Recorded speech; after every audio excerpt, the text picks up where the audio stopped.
G'day and welcome back to Unpopular Reefing. What you're looking at right here is what my tank looked like just after the tank crash. So I lost all of my fish, except for the gobies for some weird reason. Didn't seem to be affected by whatever it was that killed everything else. So it's just gobies and a couple of snails. All the plant life seems to be doing alright, the macroalgae and the seagrass. So the first thing I thought I might add was something a bit different because, the advantage of having a tank crash like this is you get to try a few new things. So I added a whole bunch of these guys. Now, in Australia we call these pink nippers and we primarily use them for bait. So I picked these guys up for about 50 cents each at the tackle shop, probably about 20 of them. I guess I gave them somewhat of a death row pardon. Now, they're not kept in the saltwater hobby, and obviously it's because immediately once you put them in a tank, they dig underground and you'll never see them again. But they're still there. Every now and then the one will dig a tunnel up near the glass and I'll be able to get a look at it. But they're more in there for the biodiversity. They're just sort of turning over the soil, which I think is probably good for the seagrass and keeping all that anaerobic activity that happens under the sand under control. Here I'm just adding a couple more glassfish, small school, maybe 10 odd, and just trying to restart the school again. They also act as like canaries in the coal mine. Tell me if my water parameters are off. These guys, new hermit crabs. The big guy at the front there's a striped-legged hermit crab. The usual crabs that I have are the blue-legged hermit crab. They're a bit smaller, but at the moment that guy's not giving me too much trouble. It's my anemone just there. That is a big bit of kelp that I thought I'd add, and I'd try that out. See how it goes. I haven't had great success in the past, but yeah, tank restart, why not? There's just my glassfish. School's doing pretty well at the moment, so yeah, they're looking alright. In the background there you can see there's long strands of bootstrap caulerpa. The seagrass here, getting a bit of cyano and algae growth on the blades. I'm not too sure what to do about that or whether it's worthwhile doing anything at the moment. The back there you can see there's a little bit of sea velvet that I've added as well. So trying to mix things up a bit, keep everything fresh. This here's a really large snail shell that I found. It's got a lot of red algae growing on it, and my goby likes to sit on it and look somewhat majestic, so I thought I'd keep that in there.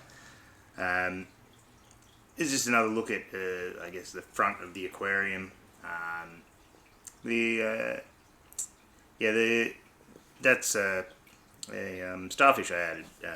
There's a couple of them, so there's this guy and there's two brittle stars that I drop in as well. I like the layout at the moment. Spoiler though, the kelp doesn't last too long. It sort of slowly started fading away from when I added it. And it turned out the crabs liked eating it, so I let them go to town on it. The smaller brittle stars, they live in the sand. Don't see much of them unless I move the rock work around. That big guy at the beginning, I later found out that he eats snails. So I guess he'll keep my snail population under control for the time being, and well, I guess that's something important. He's going to have to eat a lot of snails if he wants to grow back the two legs that he's missing.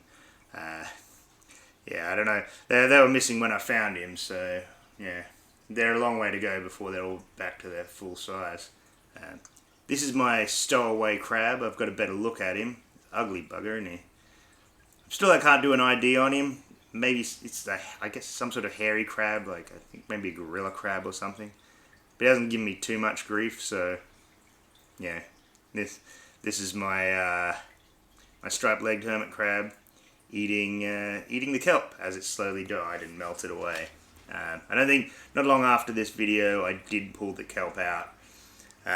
Now I don't have anything really in the middle as like a sort of a feature plant, but I've put a bit more seagrass in there, so I'm going to try and let that be the primary plant for most of this tank. But that was the original goal with this tank anyway.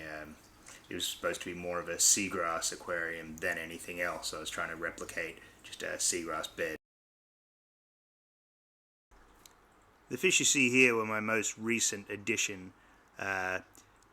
When I put them in the tank, at first they seemed quite shy and they stayed at the back, but as soon as they settled in, they immediately started attacking the glassfish, and before long I had none left. So now I just have a school of 5 of them, which is okay. They bicker a little bit, but they seem relatively alright with each other. This is my whole tank now. A lot more seagrass than algae, but then that's what I wanted. I guess from here I'm going to start planting a lot more of the paddle grass towards the front and sides of the tank. It grows fairly easily, but it also is apparently delicious because everything in the tank seems to want to eat it. So I have to harvest quite a bit of it to get a foothold before it's all devoured. But I'll keep you posted with the next update, and you'll see how I go with that. Anyway, thanks for watching.